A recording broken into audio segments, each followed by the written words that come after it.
On Julian of Norwich.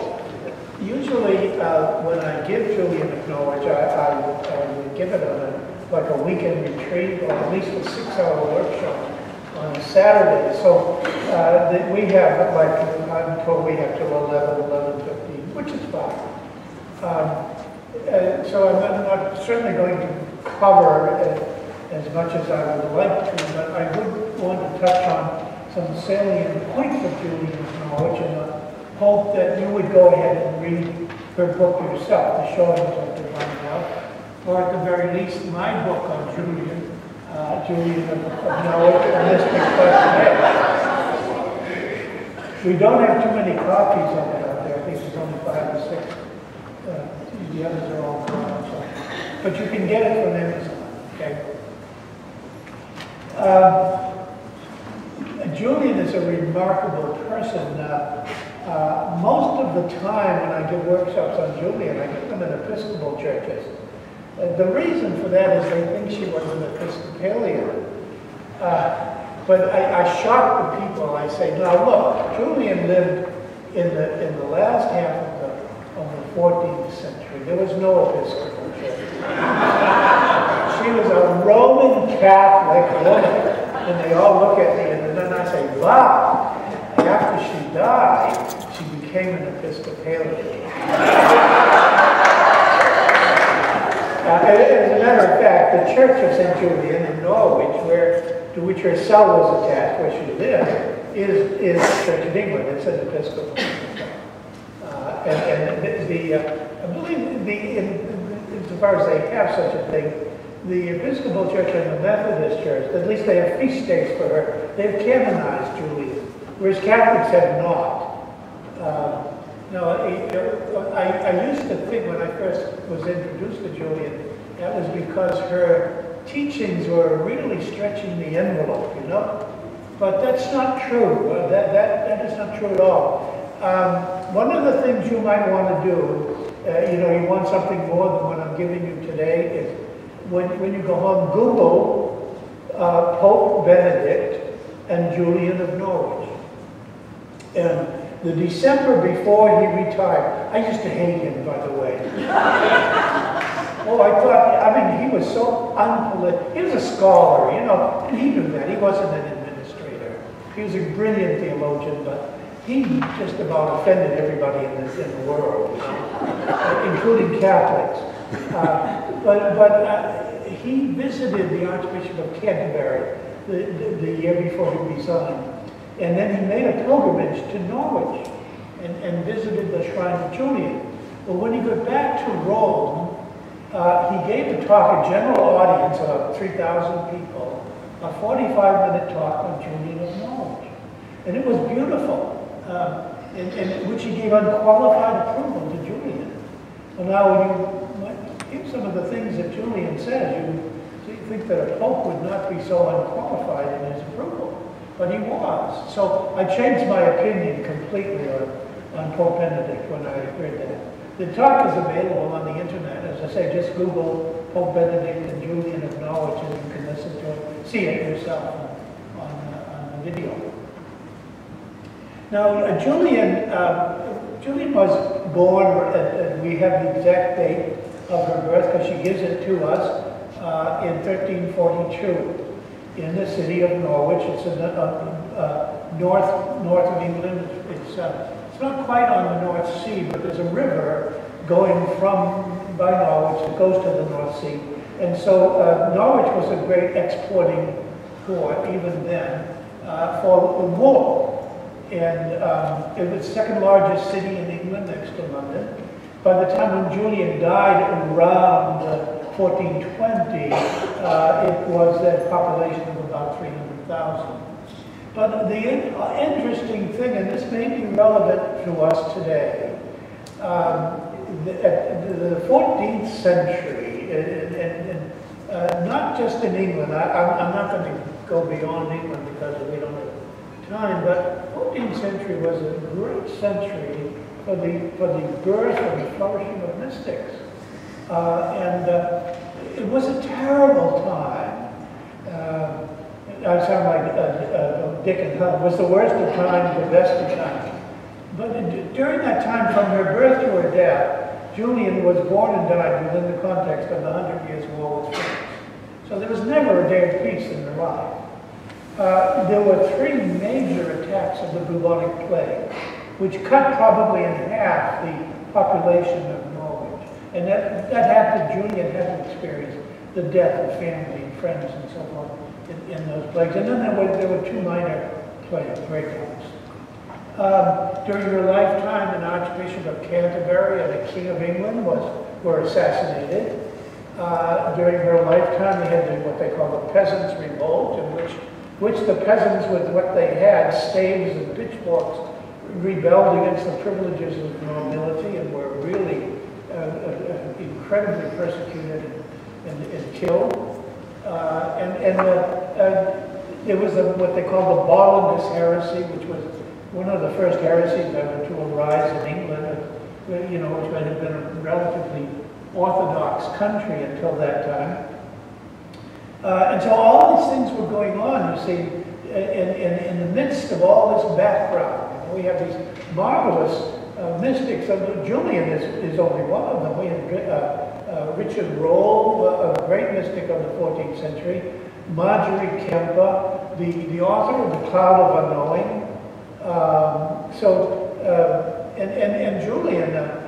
Julian doesn't teach contemplative prayer as the others do, so much as she practiced it and shows us in her writings and her reflections the fruits of being a contemplative. So Julian a lot of it is guesswork. She doesn't tell us a lot in her one little book that she wrote called The Showings of Divine Revelation or Divine Love. Julian was what we call a recluse. There were, in Julian's day, 40 recluses in and around Norwich, both men and women. Now, particularly in Julian's case, what they did was they built a cell out from the wall of the church. The church was built around the year 1000. It was destroyed by Germans in World War II, and it's been rebuilt, and Julian's cell has been poorly, but it's been rebuilt. But it was destroyed by the dissolution of monasteries by King Henry VIII. But what they did was that Julian and with others, with the consent and permission of the bishop, they literally walled her in. The bishop put in the last brick and mortar to her cell, and there was a window from her cell. It was built out from the wall of the church, a window into the church so she could attend divine services, and then a window on the outside so that she could speak to people, others. And probably Julian maybe even taught children who would come to her cell. She certainly did give, when we have records of this, 14th century records of Julian as a spiritual director. Some very interesting attestations, outside of Julian's writings herself. But she also had 2 servants. Now that was necessary. See, if she was a recluse, she could not leave her cell. It may be she had a small garden with a high wall around it. We don't know that. But somebody had to bring her firewood and water, and do her laundry and bring her food and so forth. And we have records in the City Hall of Norwich of 2 bequests that were left to Julian and her servants at that time. Sarah and Anne were their names. So there was Julian. Now she had to come from a wealthy family, or maybe minor nobility, because somebody had to support her for the rest of her life, pay the servants and so forth. And, only somebody of relatively wealth could do such a thing. It may very well be that Julian was a widow, and she may even have had children. But because she didn't become a recluse until maybe she was 40 years old. Now, when the average lifespan of a woman was less than 30, and Julian, by the way, was almost 80 when she died, but at 40 years old, they didn't allow spinsters. You were either married, and married when you were like 13 or 14, or else you became a nun. And if you were wealthy or noble, you put your daughter in the convent, and the expectation was within 5 years or so she'd be the abbess. Julian probably did come from maybe a wealthy wool merchant, because that was the wealth of Norwich. And so she could read and write and do figures. Probably the daughters of these merchant families were better educated than anyone else, than the nobility or anybody, because it was useful and helpful economically, you see. So Julian could read and write. She calls herself illiterate, but it probably means at that time when she said that, because she was writing it, that she didn't read Latin, but she did clearly learn Latin in her subsequent years as a recluse. Now, before she was a recluse, Julian had a vision. One day she had 16 visions. She was dying. And in the early morning, and they called the priest to bring the last rites of the dying to Julian's home. She was living at home, because he talks about her mother and friends being gathered around her bed. And the priest held the cross up before her, and he said, "Behold the Savior who died for your sins." Well, then Julian, who had been paralyzed, opened her eyes, and she looked at the head of Christ on the cross, and then her sickness left her. She says it was a miracle. And that the first vision that she saw of Christ, the head of Christ with the crown of thorns and the blood pouring down his head, began a series of 16 visions. 15 of them occurred at the early hours of the morning, and the last one, the completion of them all, occurred that evening, the 16th vision. Shortly after she had these visions, Julian, just kind of like a reminder to herself, wrote down a very brief description of them in 25 very, very small chapters, like chapters only a paragraph, and just maybe a comment on one or two of them. And then she spent 20 years meditating and praying over the meaning of these visions. And then she wrote that was called a short text of 15 or 25 chapters. Then she wrote the 85 chapters, which is what I would recommend to you, of the long text called the Revelations, or the Shewings, Middle English, the Showings of Divine Love. It was written in Middle English, which is the language of Chaucer. Julian was a contemporary of Chaucer. And it's a marvelous book. My hope and expectations is that you will read it, but even if you don't, you can get a great deal out of knowing about Julian. Julian was almost unknown for 600 years. Her work was never lost. It was always there. It was, in fact, her Showings of Divine Revelation was the first book written by a woman ever to be published, ever to go to print. That was around 1610, I believe. And the printing press, goes back to what, it was only 100 years old, or less at that time. But Julian became, during that 20 years when she reflected on her vision, she went from being Julian the visionary to Julian the theologian. And Julian is a theologian of the first order.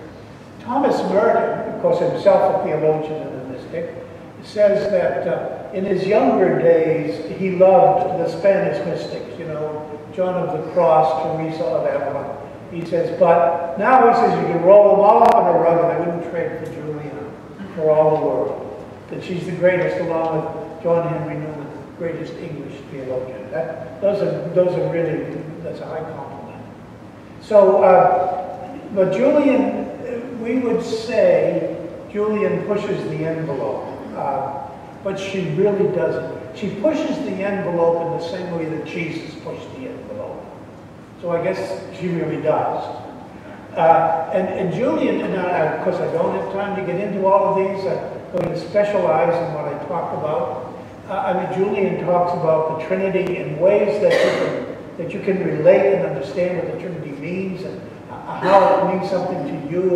It's supposed to be the most sublime doctrine of Christian revelation, but it doesn't mean anything to most people. Secondly, she talks about sin and God's attitude to sin, and even quotes Jesus as saying to her, Julian, sin is necessary because it's the way I can show my compassion and love. She talks about God absolutely denying any possibility that God is a judge, that God condemns, that God is an avenger. Julian's understanding of God was Jesus' understanding of God, which we Christians have distorted over 2,000 years. In what we call our popular theology, we have added on some things to the scriptural account of Jesus that aren't there. We've done it to the Christmas scene, we've done it to the resurrection, we've done it to Jesus' teaching on hell, and popular concepts that we get, say, oftentimes of a Sunday morning or children are taught, and we're never given anything beyond what children are taught. It's not accurate Christian theology. Julian straightens that out. There's no question about it. Julian and hell, I'm not going to comment on that. It can be controversial, but it's worth looking into, the teaching on hell. And so Julian is especially famous for her teachings of the feminine in God. Julian was not a feminist. I'm not sure what that is. But I think she'd be horrified if somebody were to call her a feminist. You don't need that. Julian simply accepted the equality of women. It wasn't a controversy. It wasn't something she was fighting for. It was simply a reality that was given to her by God in these revelations. But one of the most important thing, and I want to stress this, I forget which vision it was, but it's in chapter 51 of her Showings of Divine Revelation. And it's the vision of the Lord or the Master and his servant. It is the most extraordinary theological account in the history of Christianity as I see it. You know, we have in our Christian tradition, now I was born and raised a Catholic, but what I'm saying now is as prominent in the Protestant churches, all of them, as it is in the Catholic Church. And that is the notion of being born in guilt, original sin. Yesterday I was here for the early mass with the baptism, and it was beautifully done. There wasn't a mention in it of original sin.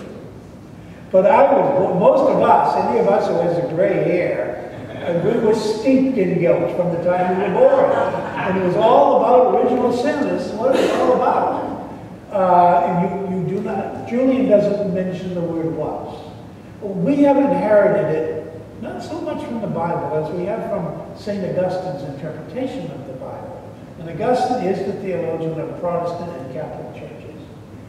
He's early 5th century. But the idea is, here we have in the book of Genesis, especially the first chapters, we have two accounts of creation, two quite separate accounts of creation, quite different. And these accounts of creation basically were given what is called a mythology. Now, the last two popes, Benedict and John Paul II, were very insistent on this. That some people, were taking Genesis literally. This is the way it happened. This is history. And what they were saying is, of course it isn't. It's a mythology. But that does not mean it's a legend or a fairy story. What a mythology means is it is an imaginative way of expressing a profound truth for an ear-literate people. The Jews for whom Genesis was written. Now, Genesis was actually put into writing 5th century BC maybe, but prior to that, and we don't know for how many centuries, it was oral. It was a story told at night around the campfire. And that's how they passed on their explanation of why things are the way they are. Why do women have childbirth in pain and suffering? Why do we have, thorns grow among in our gardens and in our fields and crops and destroys the food we're trying to grow? Why do we suffer and die? All of these questions were very much prominent. And where did it all come from? What are the stars? Where did they come from? And so a mythology arose in order to explain all of these things. And so we have that mythology in Genesis, and it takes the form, as you all know, of God creating in 7 days, planting a garden, putting Adam and Eve in the garden, and right away they're put in the garden and God said, don't do this. Enjoy it, but don't do this. And if you do this, you're going to get it, And that's the whole, it's guilt and commanding authority. And of course they did it. And they're kicked out of the garden. And the women have to give birth in pain and sorrow. And men has to till the earth, and thorns and weeds and so forth are going to, interfere with his labor. And he's cursed. The human race is cursed. Well, that's what we were born with. That's what we were taught. And that's original sin. We all have it. I remember even in the first grade, a 6-year-old said, "Sister, I didn't do it." Sister's telling us, she's trying to teach us, in all sincerity, she's a creature of her times, they're trying to teach a 6-year-old what mortal sin is. I mean, that is so ridiculous. Trying to teach a 60-year-old, and it gets to be ridiculous. But that was the whole thing. It was steeped in this, you see. But now I'm not complaining about the Bible. The Bible is the Bible. It's the inspired Word of God, although we're not quite sure what that inspiration means. But it's there. It's the book. It's the revelation. But it gets harder and harder to understand. It was no problem at all for a nomadic Jew to hear the story of Genesis and understand it, the mythology, because he took it literally. You cannot, your 7th grade science student today will not accept Genesis, right?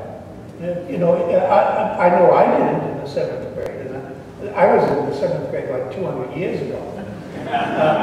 But the mythology is not acceptable. It was for a simple nomadic people who could not read or write. And it was orally transmitted. The very form of Genesis. In the beginning God did this, and the first day and God saw it was good. And it's written in such a form that to show you that it was poetry recited, easy to memorize. And so, but where are we today? We're not that people today. We are not willing to accept that kind of mythology. I'm not saying this in bragging or in any other prideful way. We are far too sophisticated. Our advancement in science is far too sophisticated for us to accept literally that kind of mythology. And it's not even helpful. In fact, sometimes it's harmful. One of the reasons I really started teaching about Julian of Norwich, it's not that long ago, 15 years ago, I was asked to be a resource person in a think tank. And some of the other people in the think tank, there was a famous newscaster, television newscaster, there was 2 Nobel laureate prize winners, there was a senator, there was the ambassador to mainland China, the secretary of the Navy, and so a number of people like that. And we were given assignments. It was a 6-day workshop. And there were readings every night, and then the next day somebody would report on the readings. And around the 3rd day, the reading was the book of Genesis chapters, the first few chapters. And it was the former, I won't tell you who he was then, it was the former secretary of the Navy who had the reading. And he started out this way. He did not have any religion. But the group had gelled by then, there were about 25 of us. And he started out by saying, I'm giving a report on the chapter 1 and 2 of Genesis. And I'd like to offer my apologies to Father Meninger, but I don't accept the 7 days of creation. I believe in evolution. Well, Father Meninger was offended. I was furious. Why was this man, presumably an educated man, assuming that because I was a clergyman, that of necessity I believed in the literal interpretation of Genesis? But what my conclusion was, see, this is what non-religious people think of all religious people. They think we're idiots. They think that, we just take that mythology and take it literally in the face of everything that we've learned from the first grade. And so when I read Julian of Norwich after that, and I saw in Julian somebody that the Secretary of the Navy could read and understand and not feel that she was a blithering idiot, as he had a feel that I was. I'd straighten him out, though. I sunk his ship. At any rate, so that's why I'm teaching Julian, because Julian, while she wrote in the 14th century, Julian, well, that was 600 years ago. And my book is called Julian the Mystic for Today. I really would like to call Julian a mystic for the 25th century. She's still 400 years ahead of her time. And she speaks in a way that an intelligent person can receive it, that a 7th grader taking science can understand and accept. So that's the beauty of Julian. Now, and particularly what I want to hone in on now is chapter 51. I forget which vision it is of Julian. That's not that important. In which what Julian does, no other theologian, as far as I know, has done yet. Julian gives us a completely new mythology. Julian does not accept the mythology of Genesis because she does not find it to be really compatible with the teachings of Jesus. And Julian, because, well, after all, it was written, it was said probably 1,000 years before Christ, written only 500 years before Christ. But now we live after the teachings and the reality of Christ. As we read in the Epistle, Christ has been established as Son of God. He was not then. And so Julian found that guilt, the idea of guilt and God as a judge and a punisher, that is incompatible with Julian's understanding of God as given to us through in and with Christ in the power of the Holy Spirit. And so what Julian had to do, she doesn't deny Genesis, she doesn't deny anything. She's affirming. She's not exclusive, she's inclusive.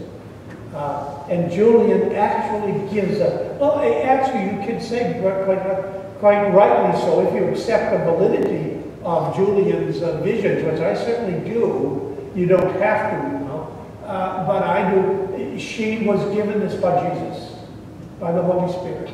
Because she says the Holy Spirit who inspires the teachings of the church, and the Holy Spirit who inspired my visions is the same Holy Spirit. It doesn't contradict herself. Oh, and by the way, that's another element in Julian. Julian is famous for her idea of understanding of the feminine in God. I mentioned that. So I want to give you, now it's kind of hard because we are so inured, we are so embedded, the neural pathways are so deep in terms of the traditional guilt-ridden mythology of Genesis that we find it hard to think outside of the envelope. But you have to understand Julian's new mythology. She's not repeating Genesis. She's giving us, from the point of view of Christ, a new mythology, a new understanding of the anthropology of the human race, of what it is, how it stands before God. Okay? So while there are certain similarities to the mythology of Genesis, there are more dissimilarities, as Christ is similar to the punishment of the book of Genesis and the suffering and so forth. So now I won't go through the whole mythology. Julian goes into it in quite some detail, but I just want to give you the main thrust of it and its meaning for us today. Julian's vision was that, she says, of a lord. Now, by a lord, she meant, a nobleman of her day. A lord and his servant. And she describes their dress, for example. And in Julian's day, where cloth had to be woven by hand, and it was, terribly expensive, time-consuming, and so forth. And so the nobility, their clothing was known by its amplitude. Long flowing sleeves, a gown's going to the outer dress going to the ankles, so the fullness of the clothing was indicative of a royal or a noble person. Whereas the servant, who was a peasant, he had on leggings and a kirtle, as she said, going down to his knees, and it was threadbare and worn and dirty and sweaty, minimum of cloth being used. And so you have a picture then of the Lord, the Master, sitting in state, kind of like in a throne. It was also on a plain, okay? A vast level field. And he's sitting there in his splendor, and the servant is standing beside him. And incidentally, it's interesting to note in Julian's mythology, her new mythology, there is no sexual element at all. By that I mean there's no male or female. Julian is not trying to show how women are inferior to men, created out of the river valley. The issue doesn't even arise with Julian. There is simply the human race. Now the servant he has actually 3 levels of interpretation. The Lord and Master, of course, is God, and it's Christ. The servant is Adam, all right, the initial human being. But then the servant is also the new Adam, who is Christ. And then the servant is also the follower of Christ, the body of Christ, you and me. So the servant will be seen on 3 levels. But this is the mythology. But you get the picture now. The servant is standing beside the master. And the posture he's using, you know what it looks like when you get somebody doing say the 50-yard dash? They're sitting bent over, hand on their knees, ready, so they can take off in a flash. Well, that's the position of the servant. And when the Lord is just sitting there kind of peacefully, And then the Lord bends over and he whispers something in the servant's ear. Now, we're given to understand he gave the servant an order. And that's why the servant is in that position, because he is so eager to do the will of his master that he is always ready at any second to dash off. Now, isn't that very, very different from placing him in the Garden of Eden and saying, you got all this stuff, but don't eat of this tree or you're going to die? No. What the servant is doing is he's running to do his will. You see, and this is what Jesus teaches us. This is the great commandment of doing the will of the Lord. In the Our Father, it's the first of the conditions. Thy will be done. And Jesus said, behold, I have come to do thy will. And so you do the will of God. This is everything. And of course, we know what the will of God is. The will of God is that we love God and one another. It's not that we avoid this or avoid that. It's, when Jesus, when the man said to Jesus, judge between me and my brother about our inheritance from our father. And he says, I don't do those things. What he said was love, and then you decide.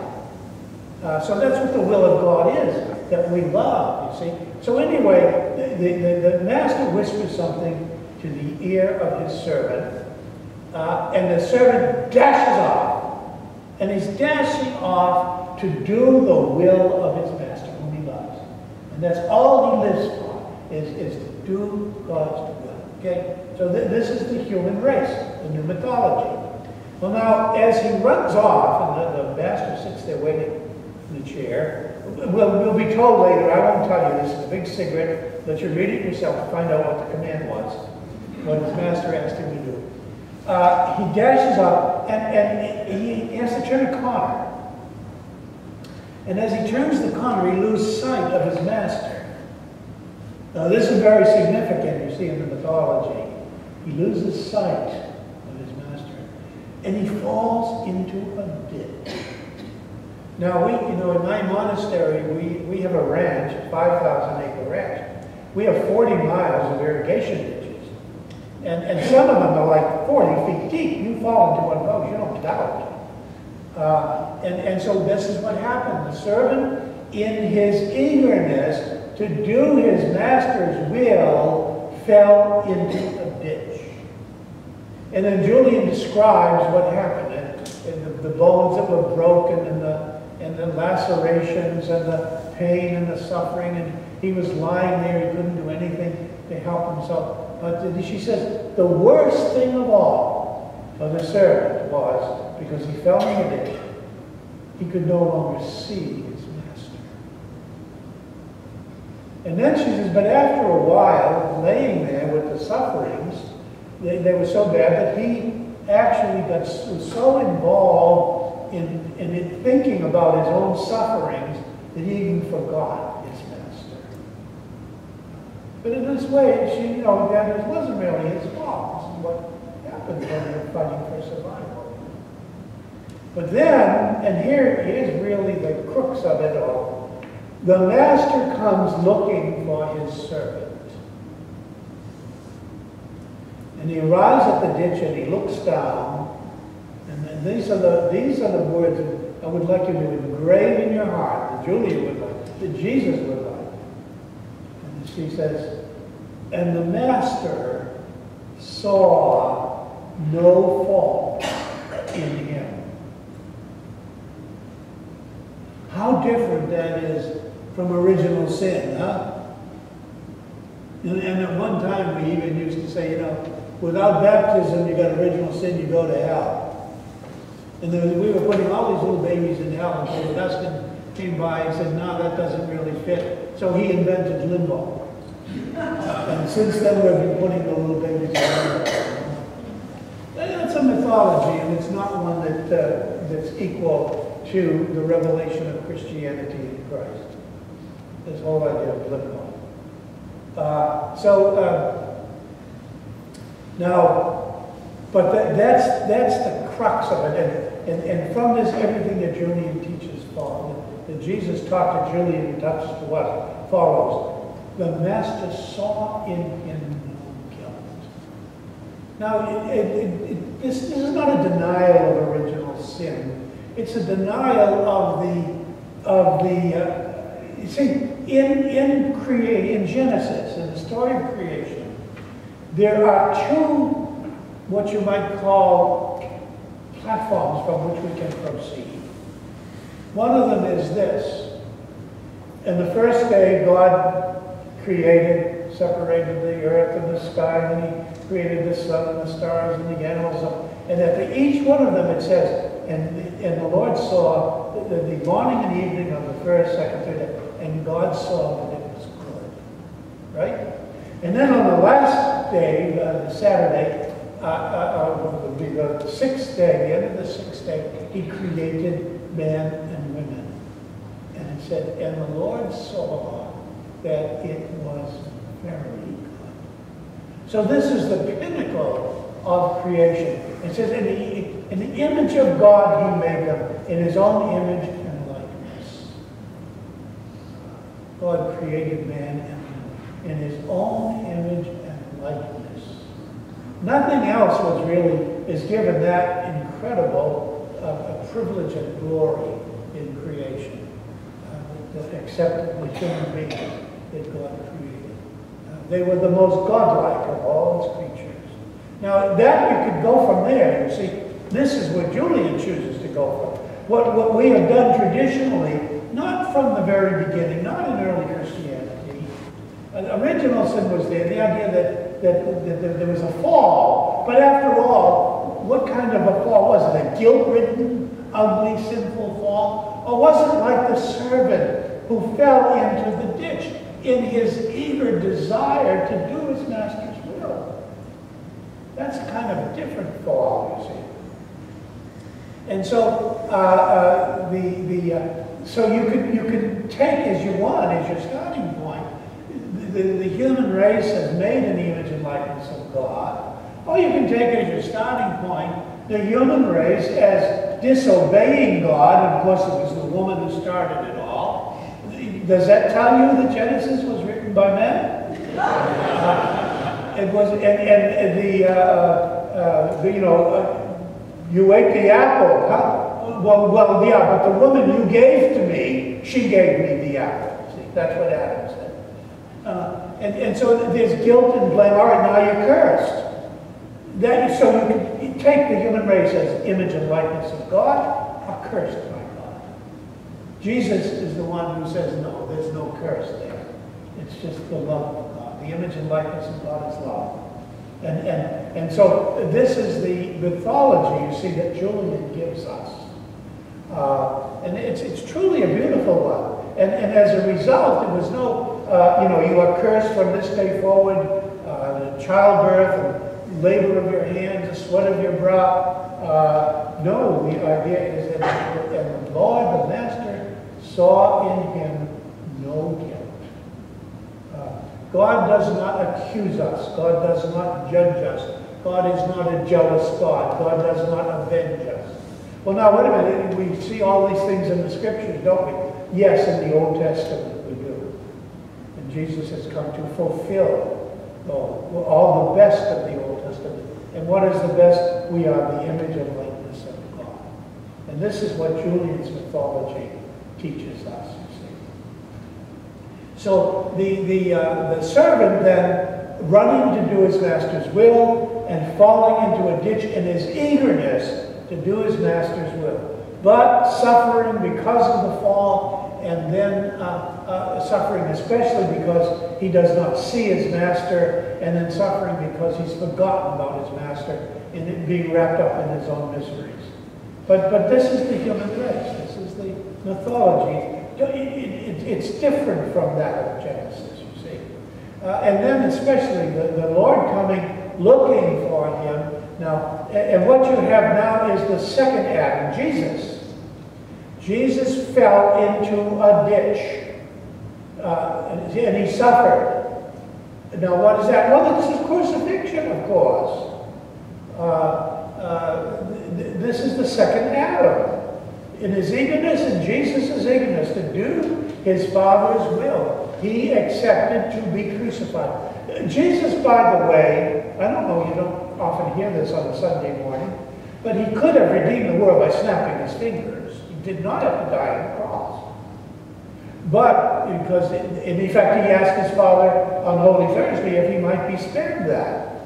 But his conclusion was, again, the conclusion of the servant. Thy will be done. Running to do his Father's will. His conclusion of Jesus' prayer was, if this is possible, let it pass from me, but not my will, but thine be done.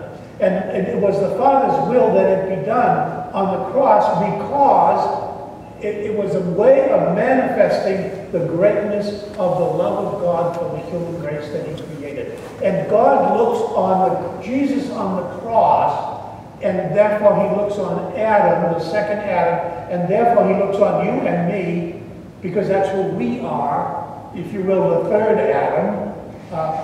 He sees in us no sin.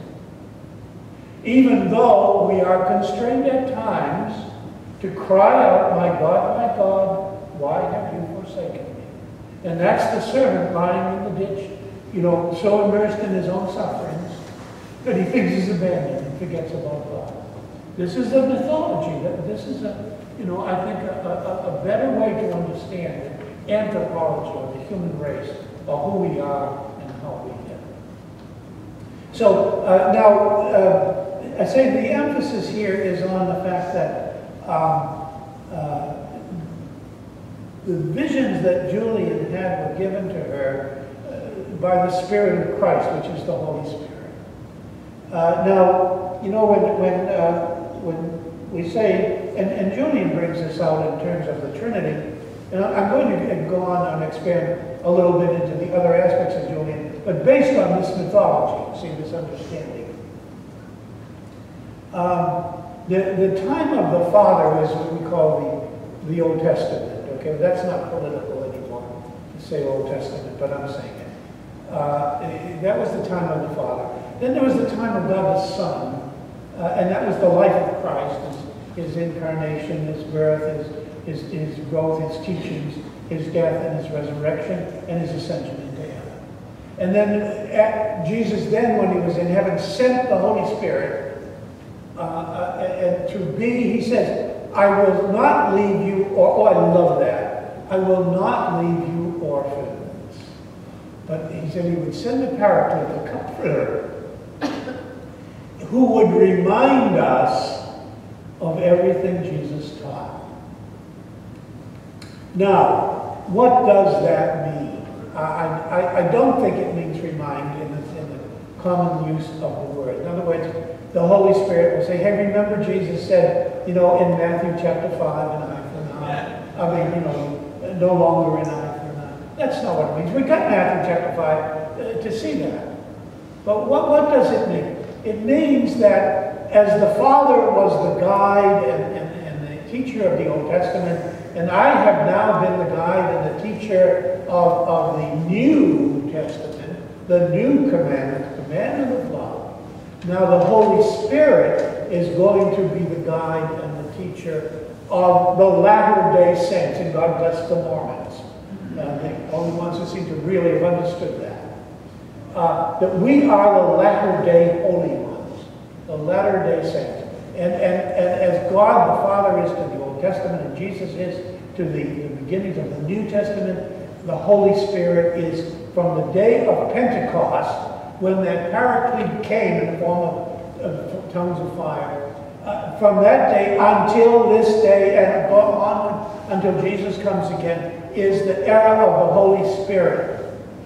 And the Holy Spirit is in the world today, and the Holy Spirit is reminding us of the teachings of Jesus.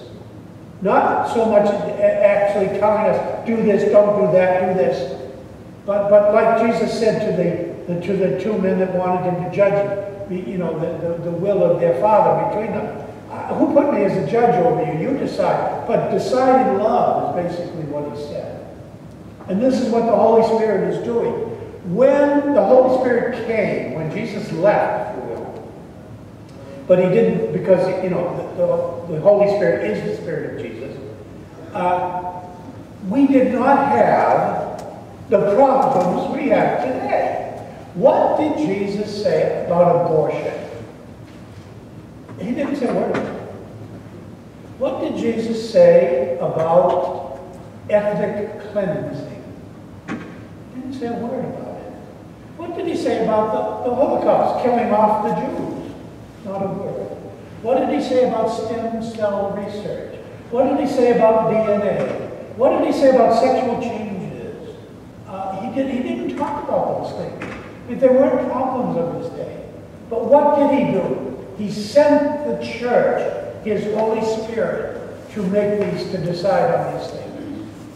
So he said, we can make them. Now this is William talking, not, not the Lord, but I understand inspiration of the scriptures to mean this, that the church, the body of Christ, the community of Christians, and my own feeling is I belong to the Christian church, and so does everybody here.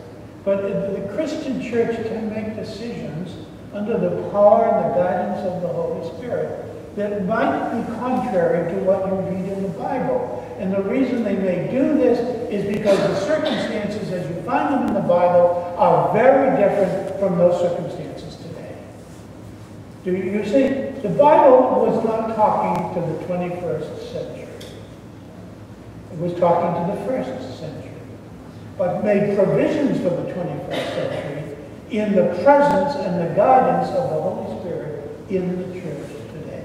So I'm not taking a stand on any one of these things, but I am saying that the community of the church, the body of Christ with the soul of the Holy Spirit, can make decisions that we perhaps are binding ourselves not to make because we want to go back to a mythology now that goes back 7,000 years. It's in the Bible, and therefore it cannot go beyond the pages of the Bible. I don't think that's the traditional teaching of Christian churches. It is of fundamentalist churches, but I don't think of mainline churches at all. So Julian does this, though. She's acting out of the inspiration and the power of the Holy Spirit. This is the way now we should look upon these things. And God sees us now, and he does not see in us any guilt. Rather, he sees the death and the resurrection of his Christ, who is sitting there at his right hand. And that, by the way, is a mythology too, isn't it? But it's an acceptable one. So, other things then follow in Julian from that. Where are we time-wise? Okay, we just have a few more minutes. I'd like to say a word about the first vision of Julian. And I'm kind of doing hit and miss now. But these all follow from that idea, from Julian's mythology. In other words, her understanding of the human race in terms of its redemption, in terms of what Christ did, and in terms of what the Holy Spirit is now doing. And remember, Julian insists on that. This Holy Spirit who gave me these visions is the same Holy Spirit who inspires the teachings of the church. So there's no contradiction between them. So in her first, Julian's visions, one of the signs of authenticity of her visions, and John of the Cross is very explicit about this. When we think of vision, we think of something you see. Well, no, supernatural visions can be something you see, something you hear, or something you're given an understanding of. So there are three kinds of visions, you see. The first one is visual. What you see, God touches your imagination. Okay. The second one is what we call a locution, an interior locution. God speaks directly to the heart in such a way that he gives you a complete and unquestionable acceptance and faith in what he has said. You don't have any doubts about it at all. And the third one is an intellectual vision where God touches your intelligence. And these usually have to do with the mystery of the Trinity. And Julian had all three kinds of visions. And sometimes one vision took all three forms. So in the first vision Julian had was a vision naturally because the priest was holding the cross in front of her, and she opened her eyes and looked at it. But her first vision was of the head of Christ with the crown of thorns and the blood flowing from and sometimes she's very, very graphic in her description. Her visions all had to do with the passions, the sufferings of Christ, and she's very graphic in understanding it. And reading between the lines, you can almost see what Julian is thinking about. She's thinking about people that she saw die without plague. And that's what she's describing. But in one of the elements of the first vision is the famous vision of Julian and the hazelnut. I love this. This has really been powerful to me in my own life and my own understanding in my own life. And that is this. Julian was fairly well trained, even in the philosophy of her day. From her writings, we see that she knew the great theologians of her time. But Julian knew that there were only two kinds of being. You know this too, but perhaps you've never really explicated it. I'm doing it for you. There's only two kinds of being. One is uncreated being, and the other is created being. Now, uncreated being is simply God. God is, when you say uncreated, you're talking about God. You can't be talking about anything else. Uncreated being is God. Created being is everything else. Everything, including before and after the Big Bang Theory, and including everything that's here now. That's created being, okay? So there's two kinds of being: uncreated being, which is God, and created being, which is everything else. Well, Julian was given to see all created being. That is, all the galaxies, all the cosmos, everything, from and even before the Big Bang Theory, whatever you may hold. Julian saw that as though it were a hazelnut held in the palm of her hand. And she was frightened, and she wondered, this was so fragile. In other words, created being was so fragile. She thought it would fall off her hand on the ground. But she says, no, God loves it, and God protects it. It's not going to fall. Okay, so, but then Julian goes on to extrapolate a little bit on this. You see, that there's two kinds of being, created and uncreated. Created, uncreated being is God. Created being is a hazelnut. So what do you want? Do you want money, wealth, power, glory, health, dominion, influence, education, whatever it is you choose? Choose it for its own sake. You get it. And it's nothing but a hazelnut. So you can choose. You can choose God, or you can choose a hazelnut. Jesus said that what does it profit a man if he gains the whole world but suffers the loss of his soul? And I think that's, whenever I think of that, if something bothers me, or I want something, or I'm wondering why don't I have something, I say, well, you know, after all, when you're down to it, it's a hazelnut. I prefer God. Now you can use the hazelnut, of course, as long as you do it in reference to God. As Jesus said, make friends with the man of iniquity. You can use money, you can have money as long as you use it in accordance with the law of God and the commandments of God. So I think that's a very nice thing. The other thing about Julian, and I will end with this one, and that is the famous saying that people attribute a famous saying to Julian. It's not a saying of Julian, it's a saying of Jesus. And of course, the saying is, Jesus said, Julian, all shall be well, and everything will be well. And you will see for yourself that all manner of things will be well. You know, it makes me feel good just to say that. And I believe it. That, you know, we sing, we used to remember, well, some of you old enough, remember the 80s? What was that song we used to sing? He's got the whole world in his hand. And then we say he's got you and me, brother. He's got the Catholics and the Protestants. He's got the Mormons and the Hindus. He's got the mummies and the daddies. He's got the sisters and the brothers. He's got, you know, he's got the whole world in his hands. What does that mean? It means all shall be well, and all manner of things will be well. The Buddha had a saying, and I think it says the same thing. Not a single snowflake ever falls in the wrong place. What does that mean? Except all shall be well. And so this is what Jesus teaches us through Julian. Now Julian says, you know, okay, you haven't had these visions. I've had them. But the only reason I've had them is for my even Christians. Middle English, for my fellow Christians. And Julian says, don't think that I'm holy because I have these visions.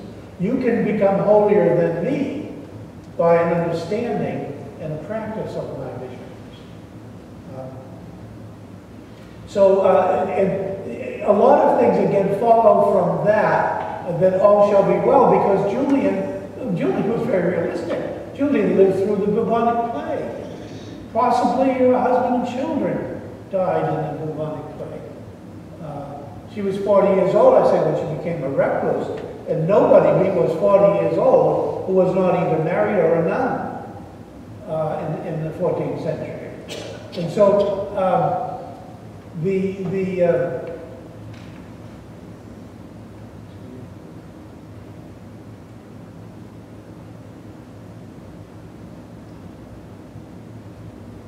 So the idea of that all shall be well, Julian kept challenging in her vision. She had these conversations with Christ, and she kept challenging him.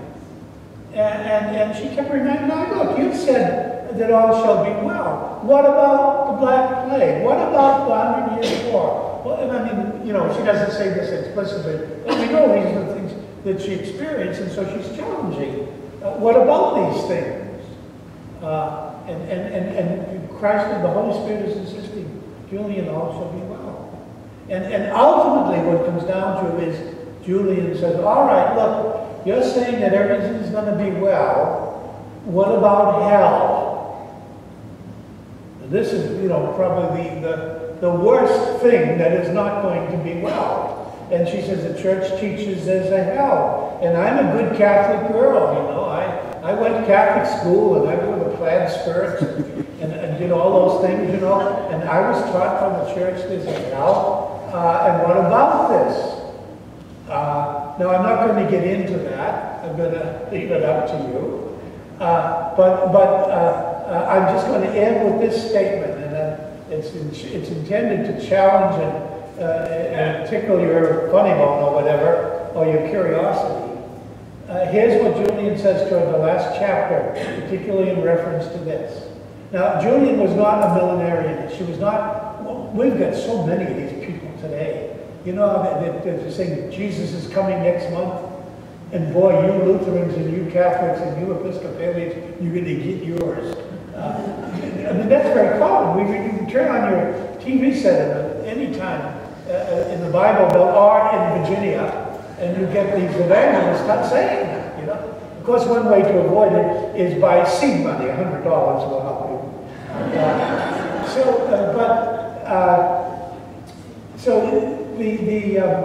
Julian was not that type of a person. She knew Jesus would come again, the world would end at a certain point, or not end, the world will not end, and that's not what the Bible teaches. The world will be transformed. That's what the Bible teaches. But anyway, but Jesus did tell Julian that, and I'll quote it exactly as it said. Julian, she said, what about hell? All things shall be well, what about hell? And this is the answer she got.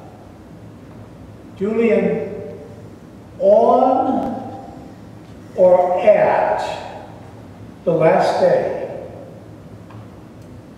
I am going to posit an act. Now, what does that mean? This is Middle English. I'm going to do something.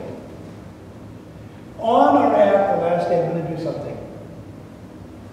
And when I do, all shall be well. Thank you very much.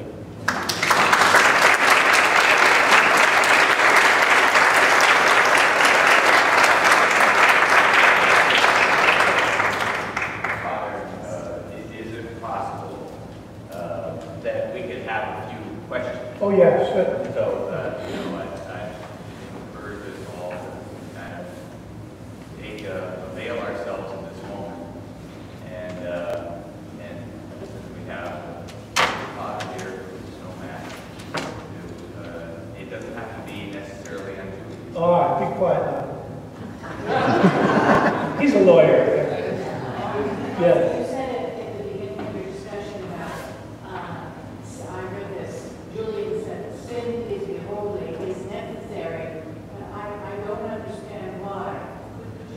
Yes, Jesus gave the reason. You see, here's one of the things, I told you I didn't have time, you know, to explain everything. But God, according to Julian's visions, God is not offended by sin. Now right away that's, oh, whoa, I mean, this is contrary to everything we've been taught. No, it isn't. We offend. From our point of view, we can be offensive. God does not take offense. Okay? God is not offended. Just think that God is offended by your sin. Let me take whatever you are, and I won't ask for volunteers. The person in this room who has sinned most heinously, the worst sinner here in the room, besides me, and Is God offended by anything you've done? Are you kidding? Are you crazy? You think the insignificant nothing that you are, you can offend this infinite, eternal, almighty God? Imagine if God is offended by sin. What a miserable life he must have. Look what's going on every day. Look what has been going on since the creation. People have done offensive things, you see. But God does not take offense. God is not offended. So Jesus said, well, Julian, sin is necessary because that's the way in which I can show my compassion and my love. All right? So it's not, I don't take offense at it, but I do take it as an opportunity to show my love. And then Julian even mentions, well, look at some of the greatest sinners. She says, the greatest the sin was on earth, the more glory they have in heaven. And she talks about Mary Magdalene. She talks about St. Peter. Okay, so, all right.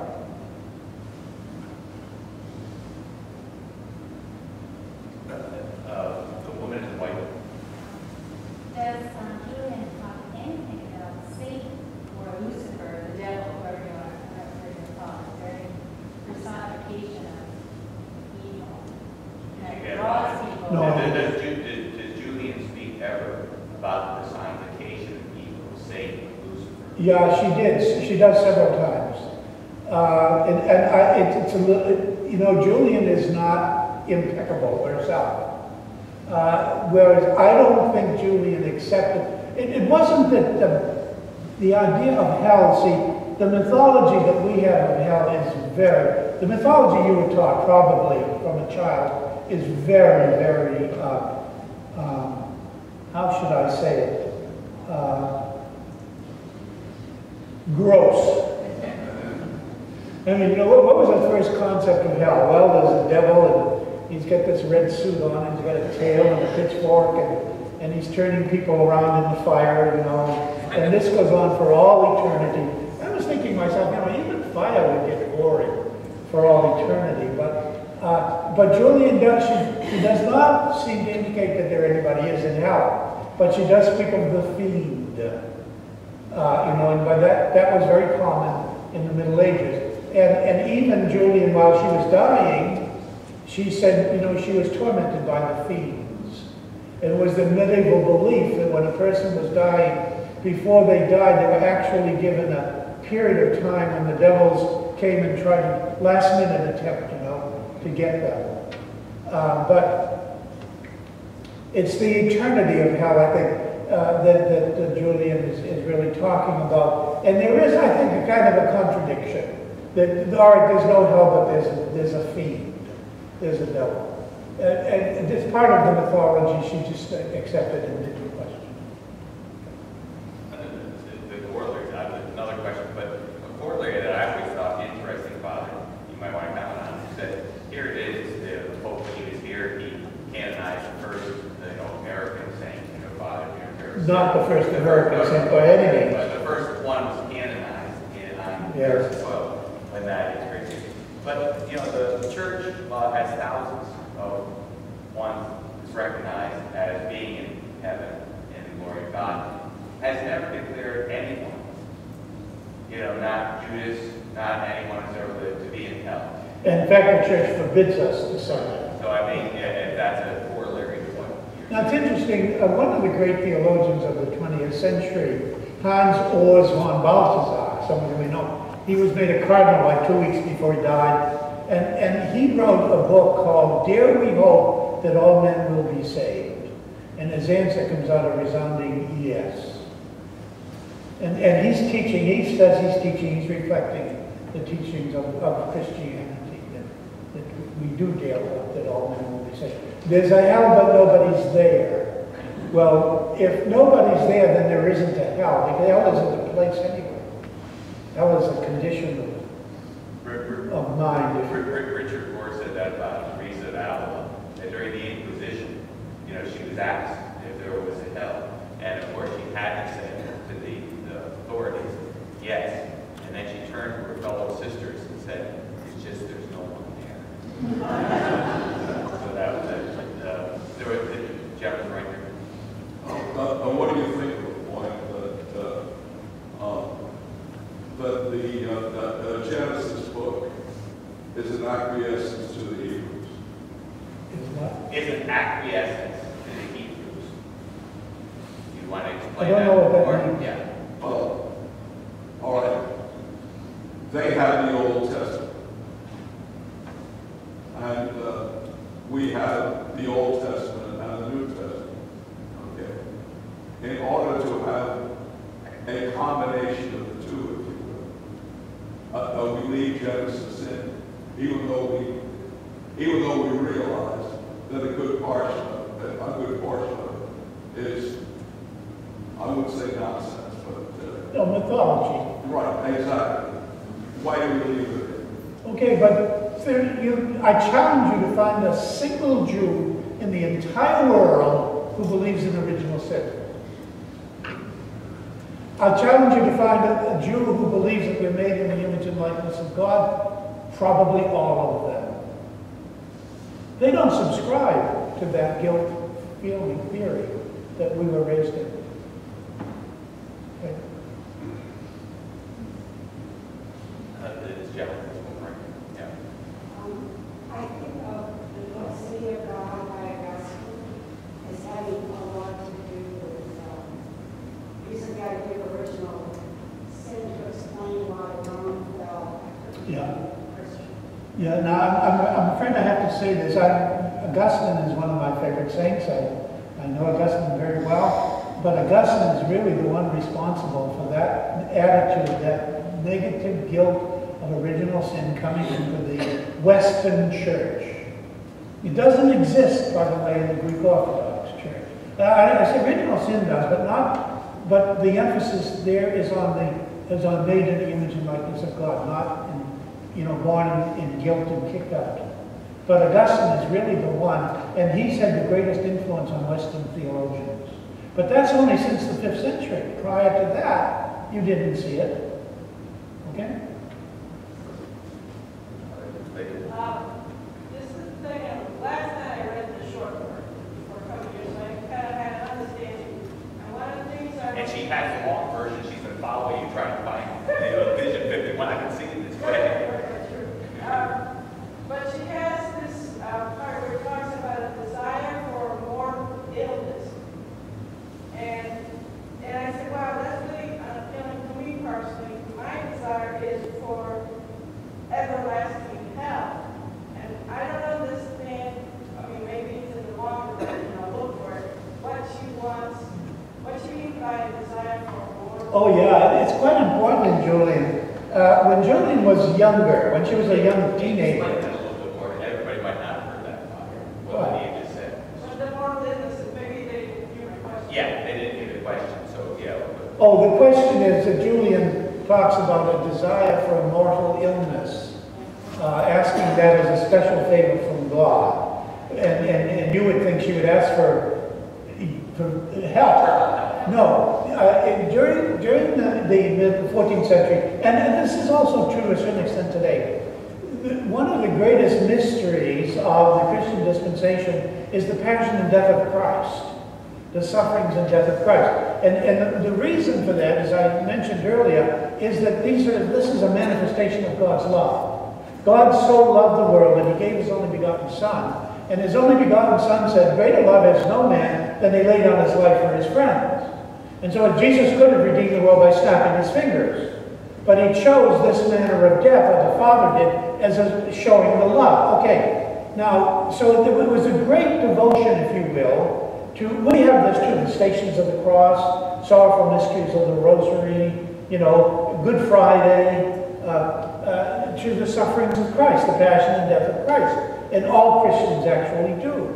But what Julian asked for was she wanted to experience herself how great God's love was by knowing what it was like for Jesus to undergo his passion and death.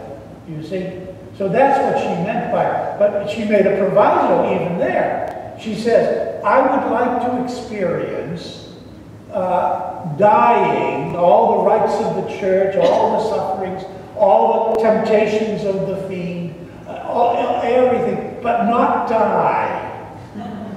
You see, because if she says, I want to live, so then I can live out the love that the sufferings of Christ mean for us. So this would give me a greater insight into how much God loves us. Okay? So that's what she was asking for. And it's interesting because when it happened, and this is a good lesson, watch out what you pray for. She says, if I knew it was going to be like this, I never would have asked for it. But she also said, when she was dying, she forgot she asked for that.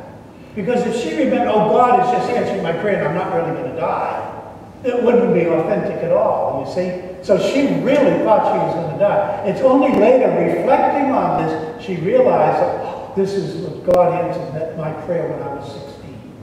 Okay?